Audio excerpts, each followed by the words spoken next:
Asato ma sadgamaya tamaso ma jyotirgamaya mrityor ma amritam gamaya. Om Shanti Shanti Shanti. Dear Mr. George, dear Mr. Kalra, other guests present here, dear participants, I believe the branch managers coming from various parts of Northeast. I am extremely happy to meet you all in this afternoon. I think all of you will be surprised how this saffron color person walks into this hotel suddenly. Believe me, I also did not know 1 week back that I will have to come here.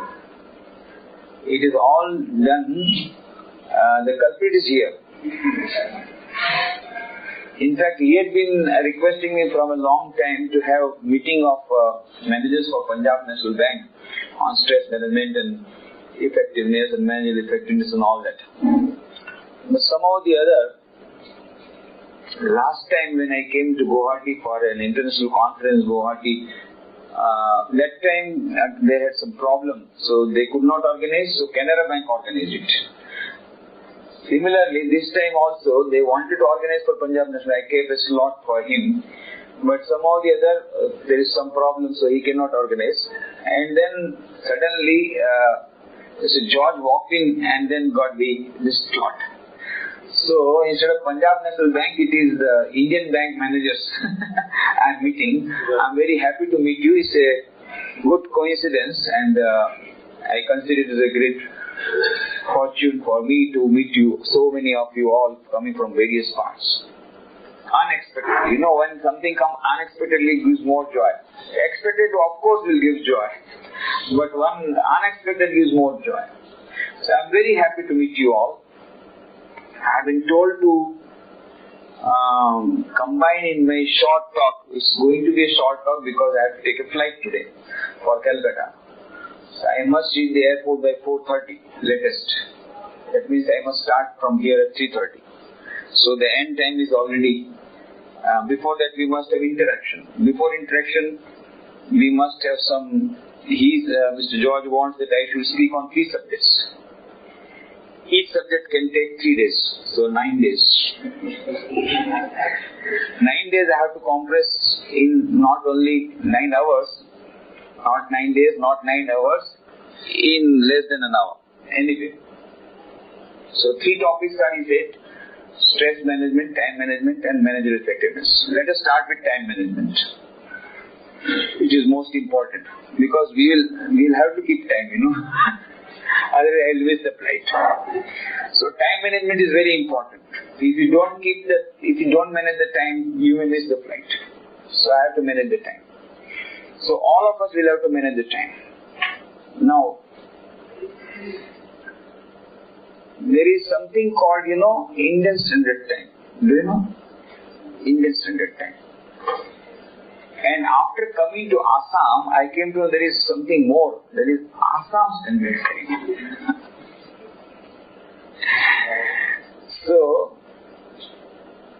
Indian Standard Time is half an hour late. Okay? British Standard Time is to the dot you have to come. When in 2004 I went to UK to participate in the second international conference on disaster management. So when I went to London, those people wanted to have a program for the youths. I agreed. The time that was given was 6:30 p.m. Now, you can never anticipate the British weather, any time it may go out of order. And so, we started little time. The normal time is 2 hours, taking into consideration there may be traffic jam, there may be something else. So, we started 3.5 hours earlier, so that we are not late, because I had heard that these people are very punctual and the very first impression should not be the first impression, last impression. It was very good that we started 1.5 hours earlier than scheduled, because in between there was a sudden change in weather and there was a big storm, and so we got stranded. At that time, very difficult to get the venue. We have to ask the venue in the storm. It is not like that any panwala you ask in India. There is no panwala, no shop like this on the road. So anyway, with great difficulty, we reached at 6:15, just 15 minutes before time. When I reached there, the organizers welcomed us, took us to a room which was near the hall, and I saw the whole hall up there empty. So I took it for granted. In India it happens. When such a big storm is there, the program is cancelled. So I was taken for the tea, and I was taking tea nicely. The organizer said, Swamiji, we are getting late. It's already 6:30. What? I presume that the program is cancelled. Why cancelled? I didn't tell you that it's cancelled, but I said the hall was not a single person in the hall, so I took it that such a big storm, normally the program will get cancelled in India. No, you come. And then I kept the half cup. I said, no, I don't want to finish tea, let us go. 6:31 we walked in, 1 minute late, whole hall is full.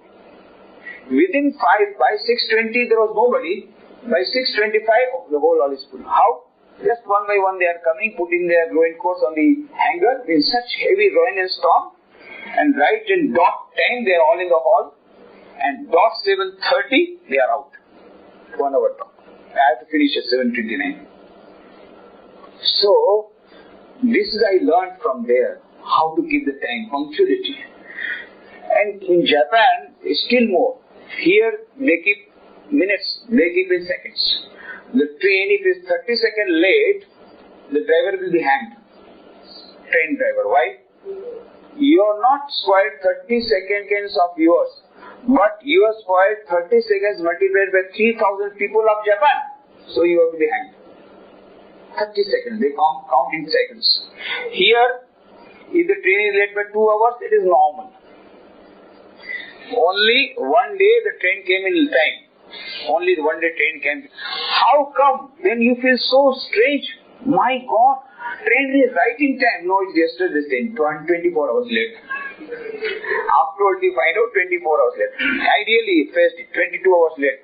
One train for me. I reached 22 hours late. But that is because of the accident. But 1 or 2 hours late we don't take it. They count in seconds. So, most important, one thing is important, when we are late or when we are delayed, for example, now you are waiting, I know how many seconds I am spoiling. Not one person, so many persons. You could have done so much of productive work. So I must apologize first of all for coming late. But the reason is that earlier program, it was already known, I had told him that it is going to be a very tough task. So we started also little late as usual. In Assam it is lahe lahe. So the driver came, instead of 9:45, he came at 10:45 to pick me up. 10:30. The program was to start at 11 o'clock. He said there was a railway crossing and all that. But that is not, railway crossing is not, it has not come today. You know railway crossing, you know traffic jam. It should have started early anyway. So I reached 11:15 and then after some time they started about 15-20 minutes late. And there was some question answer session. So it took little time. So I apologize for the delay. But we must know the extraordinary importance of time. That is the first principle of time management. Extraordinary importance of time. Time is flying. Time is flying. Time and tide wait for none. Time and tide wait for none. Today is 18th of May 2009. It is already 1:55 p.m. Isn't it? Now, 1:55 p.m. of 18th May 2009 will never come. Will never come. Again, 2:55 p.m. of 19th May will come, but 18th May will not come. Gone. The time that is gone can never come back.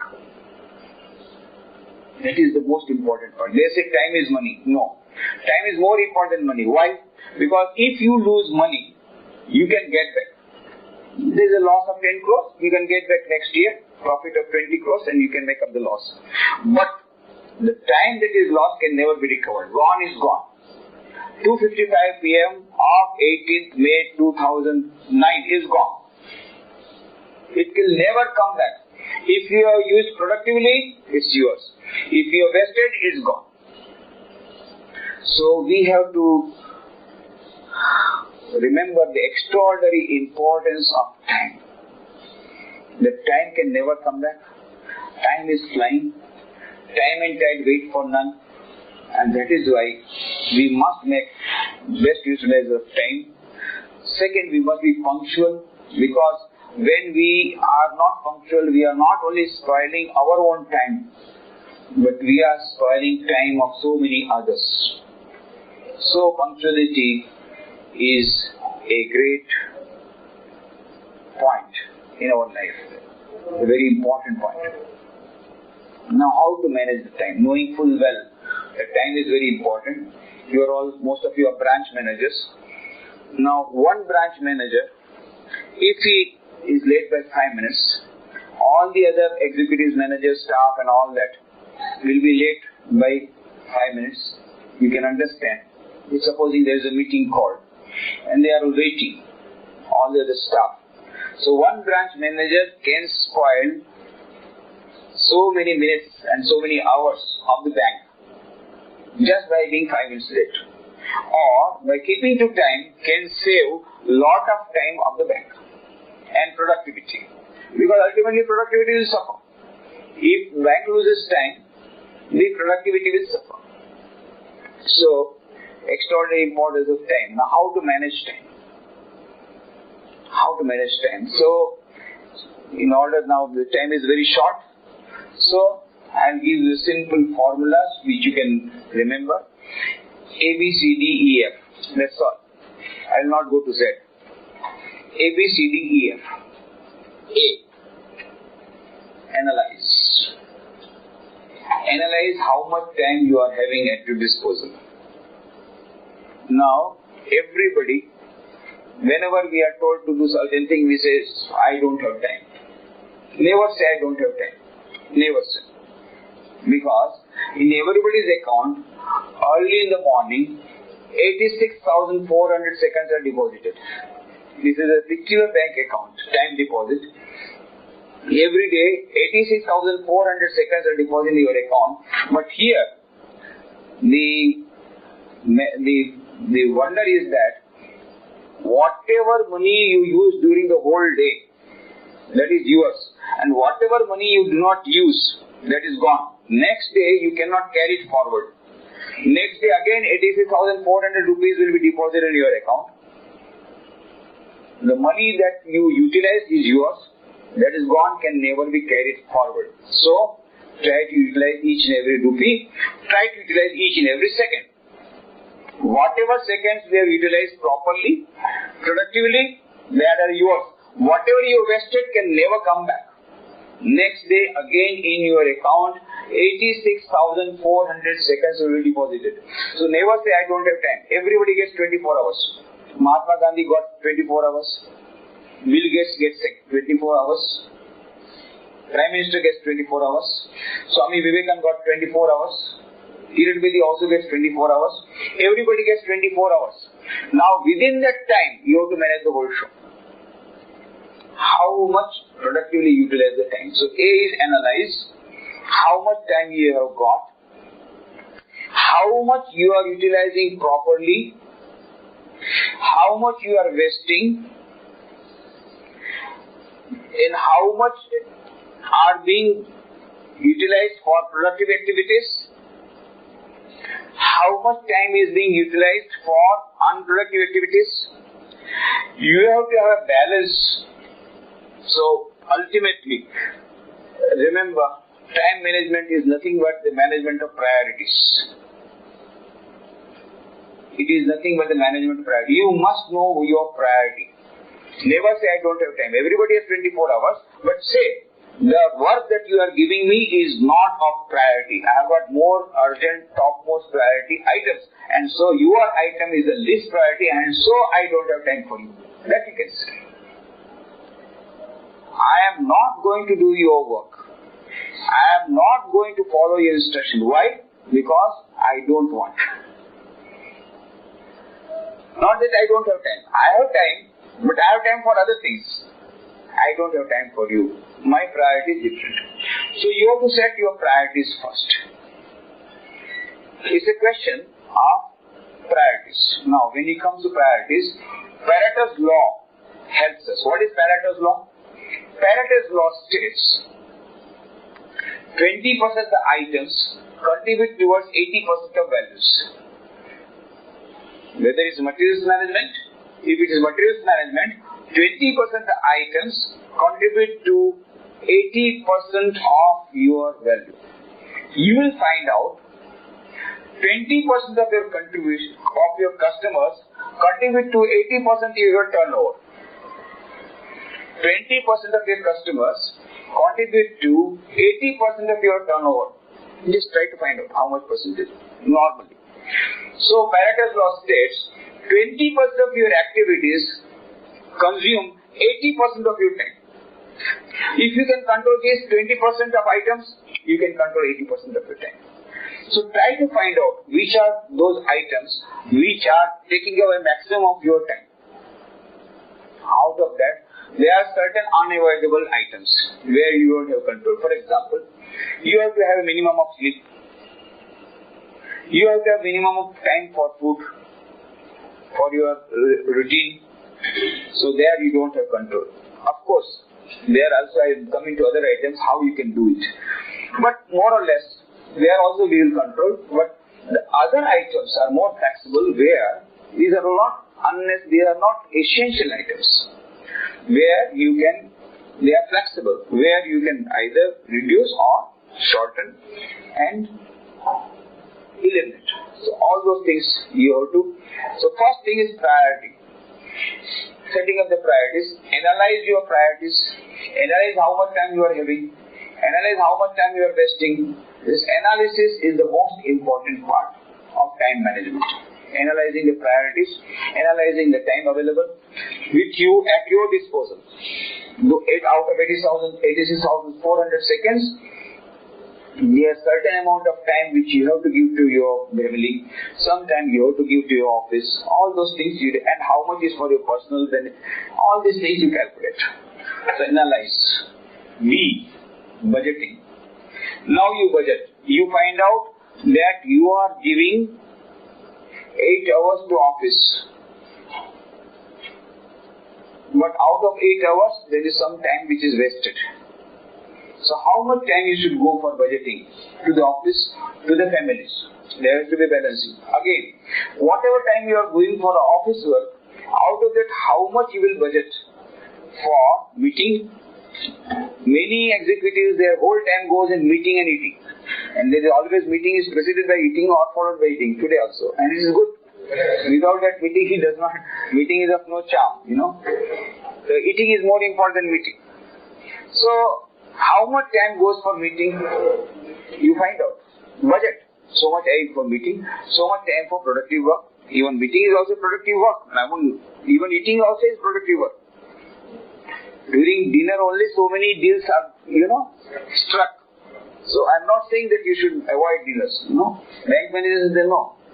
They will take the customers to dinner, have a nice dinner, and then slowly find out how much he's having. So these are all important. I'm not saying these are unproductive. But you find out. Sometimes we are doing it unconsciously. Sometimes we are doing unknowingly. Try to find out consciously and do budgeting. So budgeting is very important. Then next is C. Combine. There are certain activities which you have to do, but you can combine. For example, from your place of residence to your place of office, you have to have 1 hour of traveling. Okay? So, your Mr. John is very, very intelligent. He knows time management. What he did is, what did he do? The car came there. Okay? The car came there. Then he knows Swamiji is coming for the meeting. It has to be preceded by eating because it's lunchtime. He will come here, he will consume half an hour for eating. Then what I will be left with is only half an hour for meeting. What did he do? He sent lunch so that I can take the lunch in the car. So that I am directly, he took me to the platform. So how intelligent. He knows time management. So he told me to combine lunch with the traveling. It's very good. So there are so many things which can be combined. While traveling, you can have your notes, you can prepare your notes, you can read something. I always carry some reading material with me. And I read and make others also read, so that I am also saved from all types of nasty gossiping and all that. And their atmosphere, I make all others read. So in the train, others are started reading. Instead of wasting their time and my time, the whole atmosphere goes and they are all reading. It's a reading. Very good books I carry.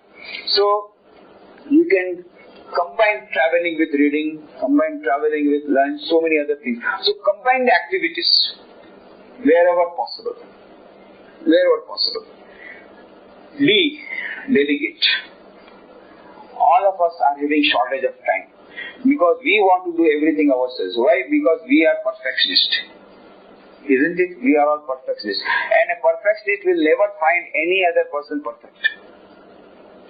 There will be something shortage. So everything you want to do yourself, and you have got only 24 hours. You can't get more time. So what happens? You feel stressed. We'll come to stress management. So you have to delegate. The best way, supposing you have got 10 activities to be performed, and time is only 1 hour. Each activity takes 1 hour. So you must have 10 hours. What to do? You have only 1 hour, but the 10 activities are there to be performed within 10 hours. What is to be done? Delegate to 10 persons. 10 multiplied by 10, 1 multiplied by 10 is equal to 10. So, and 10 persons are doing the job. Instead of you alone were doing, now you have distributed to 10 persons. Of course, but then you must know the law of delegation. You must delegate to the right person at the right time, with the right preparation, with the right power, with the right empowerment, and with the right responsibility. Sometimes we give responsibility to others, but to those people whom we give responsibility, we don't empower them. We want to take the credit ourselves. We want to give only work to others. That will not work. And then we complain, oh, this fellow is not working. He will not work because there is no initiative. He knows it is the branch manager who is going to get the whole fruits credit. Why should I work for him?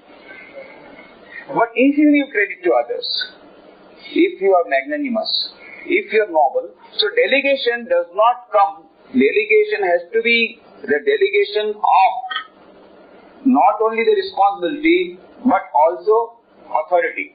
Both go together. Then only the delegation will be complete. And delegate to a person who is the proper person for that job. And you must train that person. Train in the sense that you must tell him what do you expect, and then delegate. Know for certain it will not be 100%. What work you can do, you should not expect. But instead of no work, it is better some work is done. If you yourself try to fumble, what will happen? Trying to do 10 hours job in 1 hour, your BP will go high up, then go end up in a hospital. So that is why, rather than doing the work, you will be spoiling the work. So, delegation wherever possible, whenever possible, to the right person, with the right, in the right manner, with the right authority, with the right responsibility, at the right time. Delegation. Then E. E is eliminate. Eliminate. Now, when you are analyzing certain items, you will find there are certain items which can be eliminated. For example, every day you are watching TV for 1 hour. Now, what do you watch? Either politics or cricket. IPL. Sachin Tendulkar made a century. But what about you? You made 0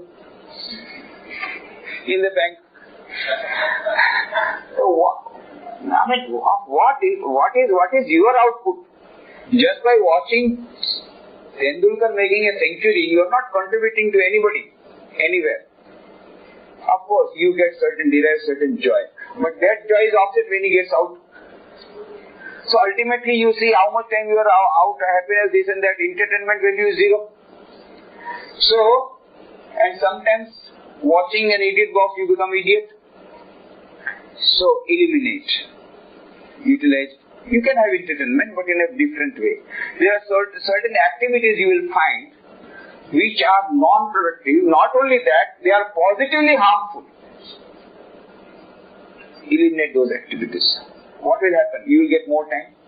Those items which you eliminated will give you more time. It will give you better health. It will save you your money also.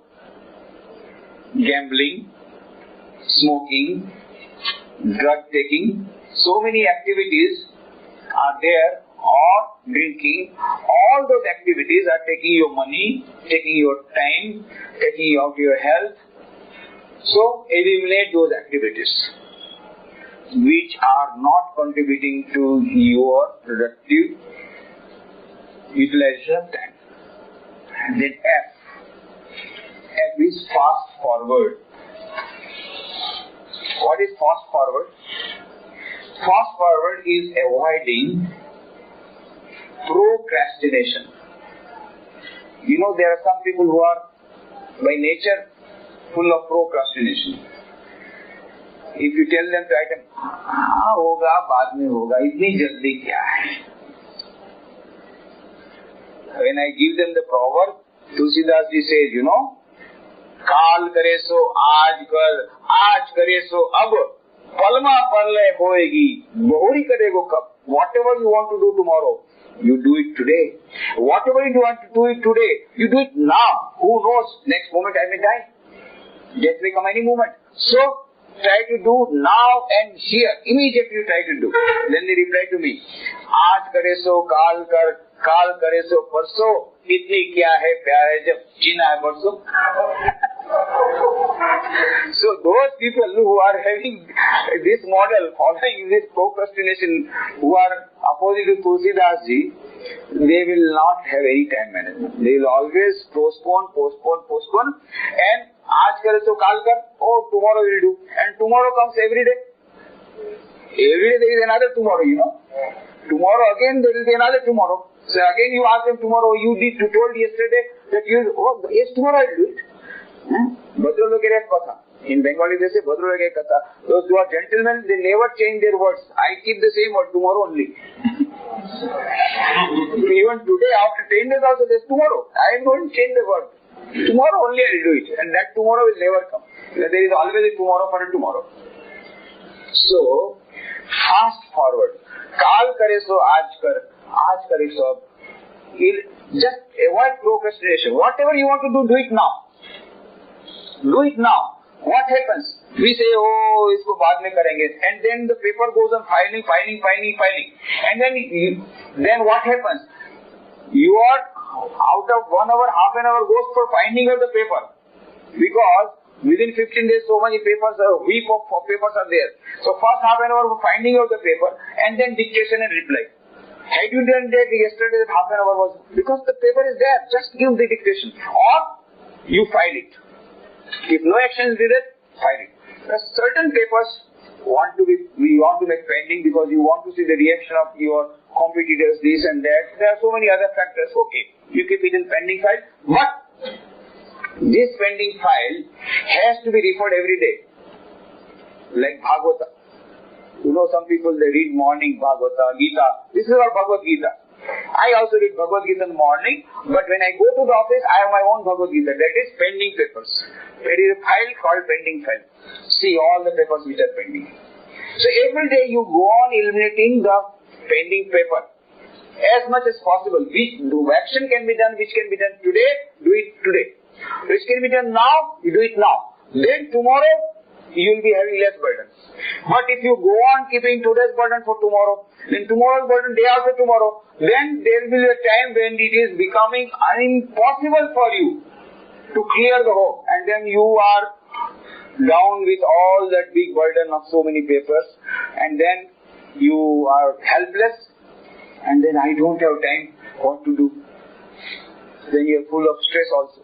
So, these are all the certain things that I have told you in a nutshell. Now we come to stress management. Stress management is very important subject all over the world. Chicago-based Business Corporation says that 40% of the companies are having regular courses on stress management. In India also many companies, many banks are having regular courses, regular training programs on stress management. Now, there is stress everywhere. In the family also there is stress. In the corporate sector also there is stress. There are so many factors. Now the economic meltdown has come. Recession has come. So that is one way of stress. Then the employment is going down. Anytime you may get out of the job. Job security is a big problem. That also gives to stress. So many people are under stress because of the job security problem. Then the elderly people are under stress because any time they may be driven out of the house and sent to the old age home. The housewives are under stress because the prices are increasing and mounting within the short budget. They have to finish all the marketing and all that. Of course, they have got so many other things also. Management of the husband, management of the children, management of the mother-in-law. Then most important is the management of the maid servant, which is not available nowadays. Very difficult to get maid servant, proper maid servant, and difficult to retain. So many types of stresses for the house. And children are under stress. Everybody is under stress. A very young girl came to me. I asked her, "How are you?" He said, "I am in tension." Huh? Such a young girl, you are under tension. What is the matter? Then she said, "Swamiji, I am in senior KG. Last year I was in junior KG. I got first class first. Now my mom has told, this year also you have to come first class first. So I am under tension." So everybody under tension. It is a very, very, this one. Oh my God. Just now. Please. Not now. It will spoil the whole thing. Concentration will be broken. I'll finish very quickly. Then we will have interaction. Interaction can be had during lunch. Interaction. But now, just a few minutes for concentration. So, everybody, as I told you, under tension. So, even small girl, under tension. Everybody under tension. It is an age of tension. Everybody under tension. Now, stress management. So many companies are having regular courses in stress management. But the Western models of stress management are not working. What are the Western models of stress management? The Western psychologists say, how the stress is developed. When you want to express your feelings, and when you are not able to express your feelings, then they go inside your subconscious mind, and then they create stress. And from that, the strain comes. So what you should do is that you should express your feelings. My God, if I express my feelings, I will lose my job. My boss has come. When he was coming out of the house, his wife fired at him without any justification, just when he was coming out. And he is full of anger. He could not say anything to his wife because otherwise she will run away back to her house. So all that anger he pours when he comes to the office, he goes on firing to his subordinates. Now, I also want to pay back in the same coin. I know also how to pay back in the same coin. But if I also say, when I am being unjustifiably fired, if I pay back in the same coin, I will lose my job. What to do? So modern psychologists say, don't worry, we have got a solution for you. Go to the market and purchase voodoo dolls.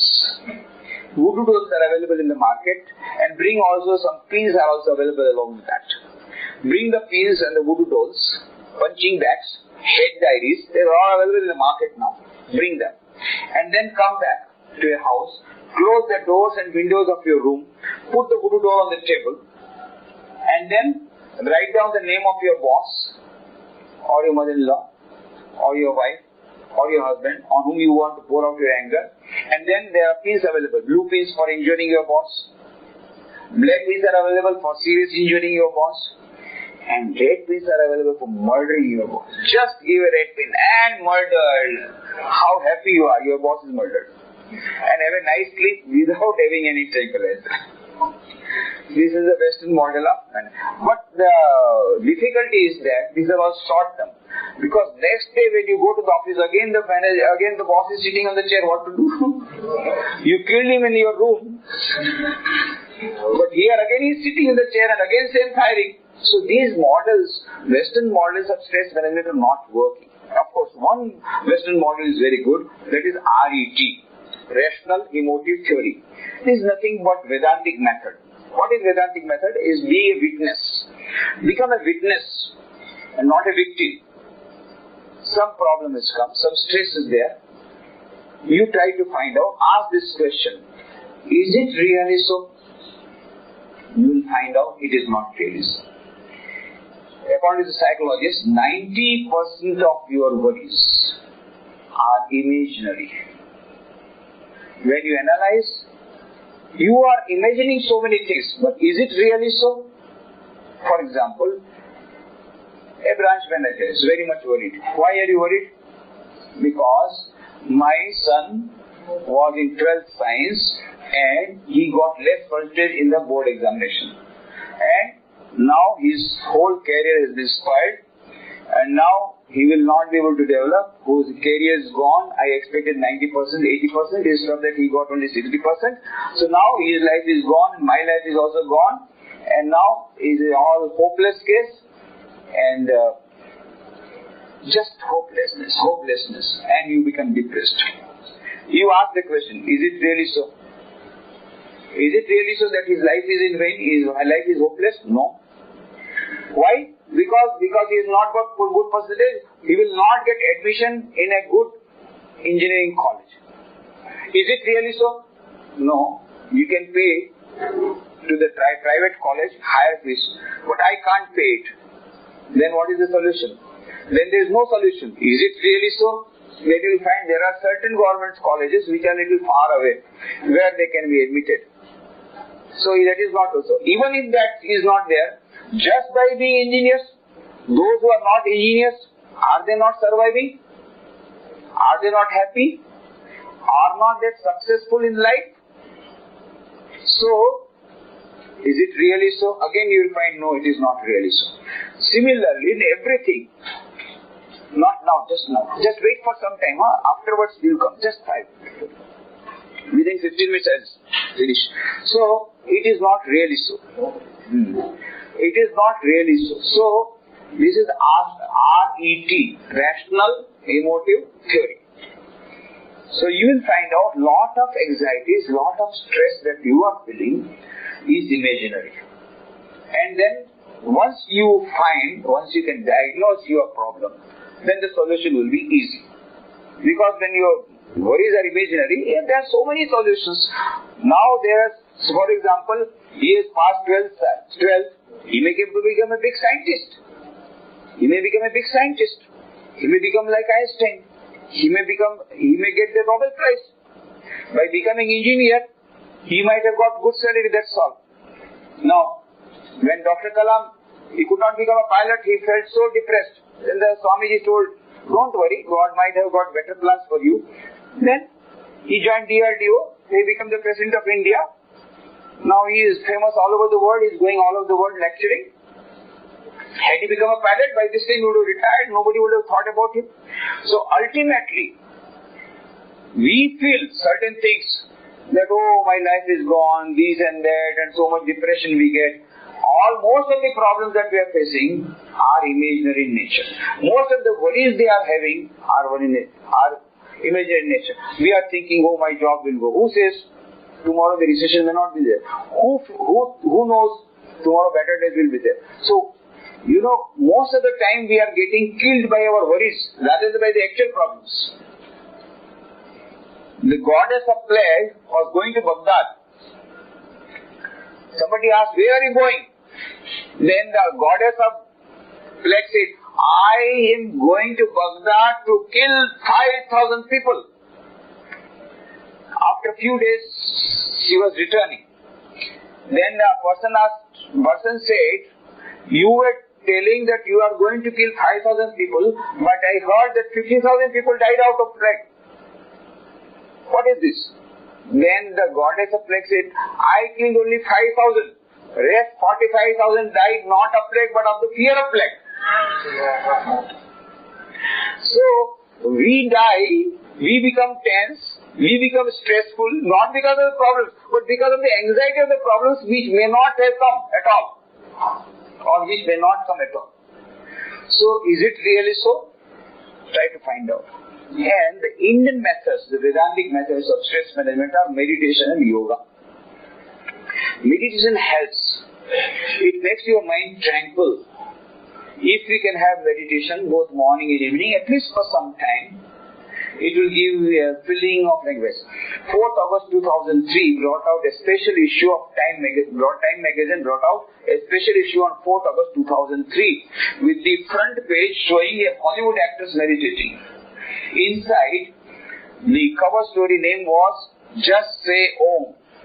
And there it was written, 10 millions of Americans are having regular meditation. You cannot have meditation in America now. Boardrooms, classrooms, offices, prison houses, hospitals, airports, railway platforms, everywhere there are meditation chambers. And the same thing in Europe.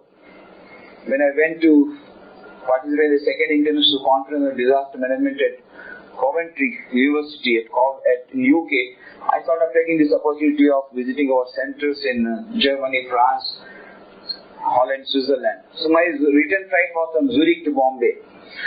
There was little time left, so I was scrolling through the big market that they have prepared in the airport, trying to find out some book. Suddenly I found there's a signboard, Zurich Airport, meditation chamber. Beautiful meditation chamber they have prepared at Zurich Airport. Everywhere, airports, cars, railway platforms, they have now the meditation chambers. Why? Not for enlightenment, for every mental peace. Because they understand the stress management, best method of stress management is meditation. It gives you tranquility. Some neuropsychiatrists carried out a research on Zen monks who are meditating. With the EEG machine, they found out, after some time they found out, on the EEG machine, there were 10 to 12 cycles per second of alpha waves. After some time, they found out it is 8 to 10 cycles per second of alpha waves. The frequency has gone further down. Then later they discovered there are 5 to 6 cycles per second of theta waves. And theta waves indicate tranquility of the mind. So they have proved scientifically that meditation gives rise to tranquility. Harvard University, Associate Professor of Harvard University, carried out a research on what is the impact of meditation on blood pressure. And then later on, after 25 years of research, he wrote the book, The Relaxation Response. There he says that the blood pressure decreases if you are having regular meditation.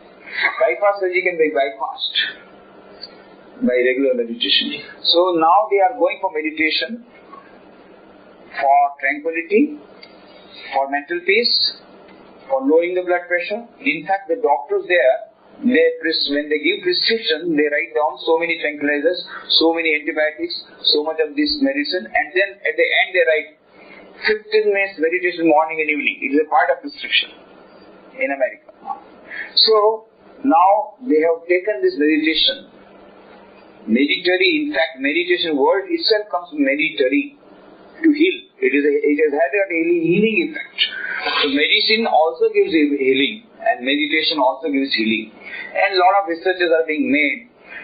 Those antibodies they develop very fast during meditation and contemplation. So meditation is a very good method of stress management. Prevention is better than cure. It gives you tranquility. So have regular meditation. Our book swap section will be coming when you will get DVDs on meditation, and there will be books on meditation. So regular meditation, prayer also gives you tranquility and peace. Swami Vivekananda says in his book on Raj Yoga, at long last you will understand, not now. At long last you will understand that the best way to become happy is to see that others are happy, and the best way to get peace of mind is to pray for others' peace of mind. You can make this experiment. Pray for others. If you cannot do any unselfish service, at least unselfish prayer. Every day morning, just for 1 minute. Sarve bhavantu sukhina, sarve santu niramaya, sarve bhudrani pashyantu, ma kashid dukh mapniyat. Let all be happy, let all be healthy, let none become miserable. Pray like this. You'll, at least others may or may not get peace of mind. They will surely get, but you will first get peace of mind by praying for others' peace of mind. You can make this experiment. But sometimes they pray, let all be happy. But they put the bracket, don't put the bracket there. Sometimes they say, they put the bracket, oh Lord, let all be happy, minus my boss. Oh Lord, let all be happy, minus my mother-in-law. Oh Lord, let all be happy, minus my wife. Don't put a bracket there. Let all be happy. Let all be healthy. Let none become miserable. Then you will find the result coming within a few days. You are becoming happy. You are becoming peaceful. So prayer, meditation, and reading positive books which gives positive thinking. Reading of the books which gives you positive thinking helps a lot in creating those positive thoughts, and also in having contempt, in reducing the stress. That helps a lot. So many people, they have been saved from committing suicide just by reading good books. Just by reading good books. So many cases we have got. There is a book, The Gospel of Sri Ramakrishna. We have got case examples. Some people, they read the Gospel of Sri Ramakrishna afterwards, and they were thinking of suicide, but they were saved. They got so much of peace of mind. Roma Rolla says about the books of Swami Vivekananda. His words are great music, phrases in the style of Beethoven. I cannot tell these sayings will be scattered as they are through the pages at a 30th distance without receiving a thrill to my body like an electric shock. So you get that electric shock. So much of power is there. It removes all your melancholy. It removes all your depression. There was a young man sitting on a Delhi railway station platform.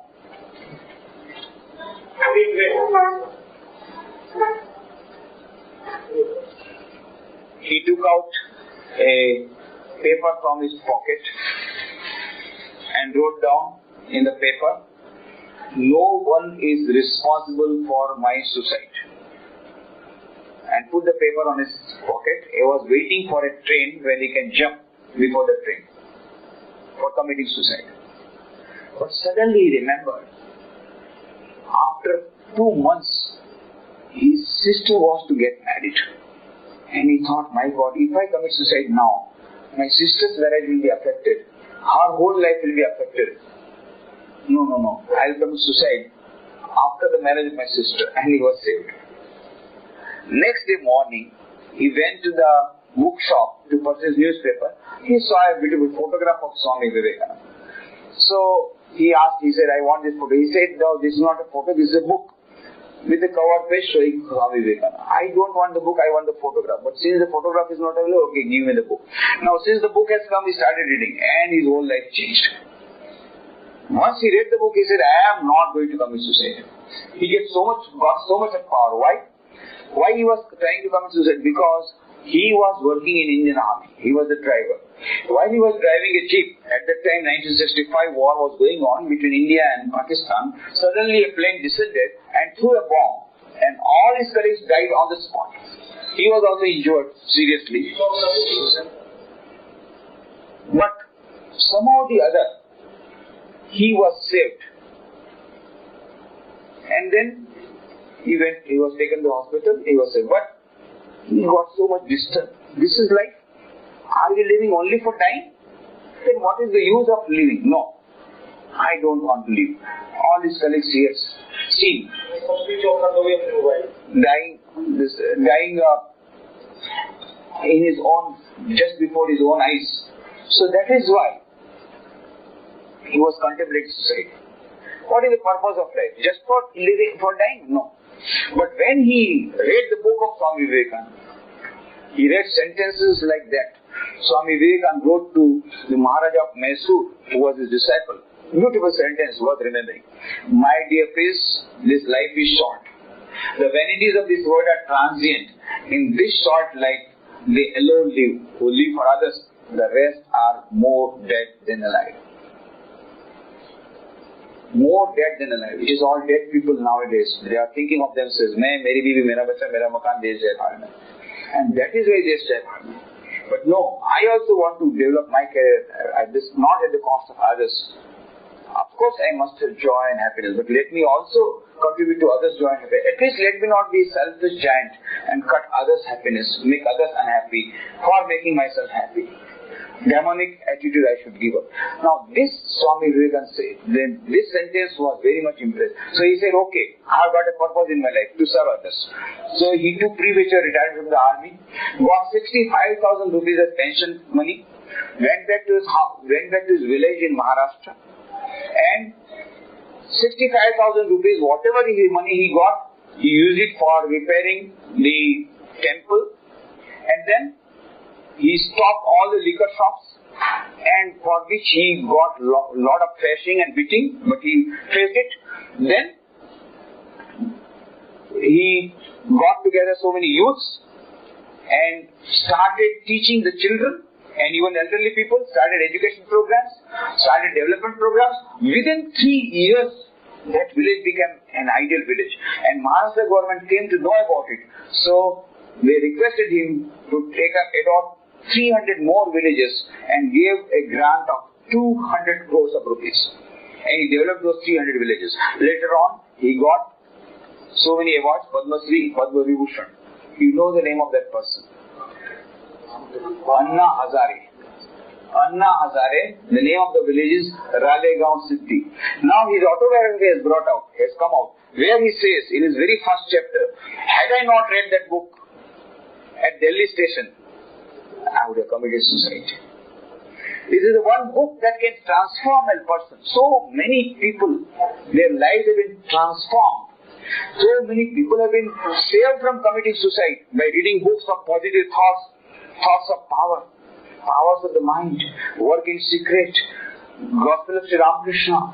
So many books you will get. Now the bookstall will come in. Of course, it is a very small bookstall, but you will get many more books in our ashrama at Guwahati, Ulubari. We will be giving you the full address and activities of that ashrama. One folder I will give you. And all the lectures and conversations, letters of Swami Vivekananda are collected in 8 big volumes of complete works of Swami Vivekananda. Now the 9th volume has come.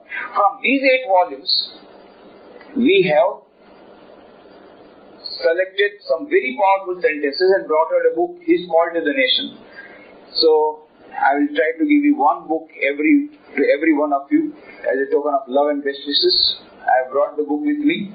Each and every one of you, I will present one book with the condition, if you like the book, if you find it interesting, if you find it inspiring, you must purchase 10 more copies. One copy costing 3 rupees, investment of 30 rupees. Give to your friends free of cost with the condition, if they find it alright, if they find it inspiring, they should purchase 10 more copies, give to their 10 friends. What will happen? Fission reaction. 1 neutron giving rise to 10 neutrons to 10, 10, 10, 10, multiplied by 100, 1000, 10,000, 1 lakh, 10 lakhs, 10 million, and whole society will get transformed with the positive thoughts. This is fission reaction. That is to take place. Every revolution in any society is preceded by a revolution in thoughts. And these thought bombs have to be given. When I carry wherever I go, I carry box full of these books. So sometimes the secretary goes, what is this bomb? Yes, I said, this is bomb. But these are thought bombs. Thought bombs of non-violence, not of violence. Thought bombs of harmony of religion. Thought bombs giving new life to the others. So these are all bombs I carry with me. And it is really, one small book is the Thoughts of Power. The Call to the Nation is also like that. Full of power. You get an injection of power just when you read one sentence. So, read that book. I'll be giving you that book at the end of the program. Read that book, start reading that book. Powerful thoughts. That is third method. One method, prayer, unselfish prayer. Second method, meditation. Third method is reading powerful thoughts, reading books. Fourth method is unselfish service and converting work into worship. Now there we come to the managerial effectiveness. I'll combine that managerial effectiveness. There's a beautiful shloka in the Gita. Buddhi yukta jahatiha ube sukrit dushtute tasmat yogaya yujjasva yoga karmasu kaushalam. What is yoga? Dexterity in action. Efficiency in action. You must be efficient. Now how efficiency will come? Number one, by learning all the methods of saving time, trying to do maximum of work with minimum of time, trying to do maximum of output with minimum of input in terms of time, in terms of resources, that will give productivity. Along with that, the change of attitude of mind. What is that? The change of attitude of mind is samattu buddhi, samattam yoga uchyate. You should not have any tension. Now tension comes automatically without our invitation. When does it come? When we think about the result. That is why Sri Krishna tells Arjuna got tension. Why? He was thinking, if I get defeated, what will happen? What will be the result of the war? What will happen? Sri Krishna said, don't bother about result. Your duty is to do work with the greatest perfection, in the best possible manner. Your duty ends there.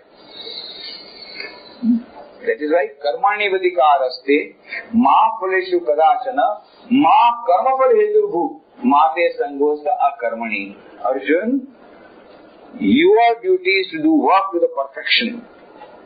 Your right is only to the action, but not to the proof thereof. You do your work, I'll do my job. You do your job. What is that? Doing the work to the perfection. Result will come automatically. Why? Because the law of karma is supreme in the mental world as law of gravitation supreme in the physical world. Whether you believe it or not, some people say, we don't believe the law of karma. Law of karma says, as you saw, so you reap. If you plant a mango tree, you will get mango. If you plant a tamarind tree, you will get tamarind. Some students, when I go to the schools, colleges, they are very intelligent. You say, Swamiji, you are a liar. Why? Because yesterday, I planted a mango tree, but I got tamarind. I said, when did you plant? Yesterday. What yesterday you planted, you will get mango, but not today. You will get after 10 years. And this tamarind that you got today, that is because you planted yourself this tamarind 10 years back. Swamiji, you are a liar. My father is so honest, he is still driving a scooter. And his colleague, he takes money from under the table, he drives a car. Where is your power? Where is your law of karma? I said, wait. Your father is honest, after 5 years he will be driving a car and his colleague will be in Tihar jail. Satyam asatyam, how long you can go on? At the end you have to wind up in a jail. It will come. Law of karma is supreme in the mental world. Law of gravity is supreme in the physical world. Whether you believe it or not, the law will act. Even if you don't believe in the law of karma will act on you. You cannot escape it. Go to the topmost floor, go to the terrace of a very, very big multi-story building and declare, I don't believe in the law of gravitation, and jump. What will happen? Your photograph will be published in newspapers. This person did not believe the law of gravitation and yet the law of gravitation worked and he died on the spot. So even if you don't believe in the law of gravitation, it will work. Similarly, even if you don't believe in the law of karma, it will act. As you saw, so you reap. If you do a good action, good result. If you do a bad result, Bad go action, bad result. But not today. It may come tomorrow, it may come day after tomorrow, but it will come. Don't be impatient. Satyameva jayate nagritam. Ultimately, the truth shall triumph. So, this karmanivadikaraste mahaphaleshu kadachana has to be understood in right perspective. Some people say, why should I work if I am not going to get salary? Sri Krishna never said you will not get salary. Salary will come automatically if you work, if you sign the attendance register. But that is not of much value. Your mind should be occupied by the work content. Then your work will be much better. At present, 50% of your time you are wasting, whether how much KD I will get, next year how much will be the hike, whether I will get this customer, whether I will get or not, if this customer is taken away by the other competitor, what will happen? All those things, unnecessary imagination is taking away 50% of your time. Don't bother about that. Just do your work, automatically result will come. At present, we are wasting 50% of energy and time in unnecessary imaginations. And more particularly regarding result. So Sri Krishna says, do your work. Don't bother about result. It will come automatically. Karmani vadikaraste ma phaleshu kadachana. You don't have the right to the fruit thereof. Ma karma phaleturgu. You should not work for a result. You should work for work's sake. Then I am not going to work. No. Ma karma phaleturu mate sangosta karmani. But you should refrain also from not doing any work. You must work. So this is the Gita message. It gives the message of productivity, the message of efficiency in action. We must be efficient in action. This efficiency will come if we have got 100% concentration. So concentration is a must. Emerson says, the secret of success in trade, in war, in every management of human affairs, in bank office, in other office, in games, in sports, everywhere, the secret of success is the concentration of mind. Even for studies also, I tell the students, the secret is concentration of mind. Say, how to get concentration of mind? C is directly proportional to P, where C is equal to concentration of mind and P is equal to purity of mind. How to get purity? By taking food that is pure, not only through the mouth, through the eyes and the ears. And with this positive thoughts coming into the mind, with good reading, with meditation and prayer, most important, fourth, unselfish action. Unselfishness is the test of religion, Swami Vivekananda says. I'll end my talk with a beautiful anecdote. When Swami Vivekananda went to Chicago Parliament Religious in 1893, at that time the richest person of the world was John D. Rockefeller. He was the emperor of petroleum industry. Now he was very much in tension and he was contemplating suicide. Then some of his friends suggested, why don't you go and meet Swami Vivekananda, an Indian monk who has come to my friend's house, and meet him and talk to him about your problems. What? Rockefeller said, what? I have to go to a beggar for advice? You know, we are beggars. We are professional beggars. We are living on charity. So he said, what? I have to go to a beggar? I will not go. He did not go. But suddenly one fine morning, Rockefeller went to the place of residence, called the bell, the butler opened the door, he went inside, and Swamiji was not in his drawing room. Without being announced, he entered the study room where Swamiji was fully engrossed in studying. Then, when he did not notice Swamiji looking at him, he knocked at the table. Swamiji looked up. Rockefeller said, I am Rockefeller. And Swamiji said, well, what do you want? Now, Rockefeller was not prepared for this type of treatment. Rockefeller means the President of America would get up.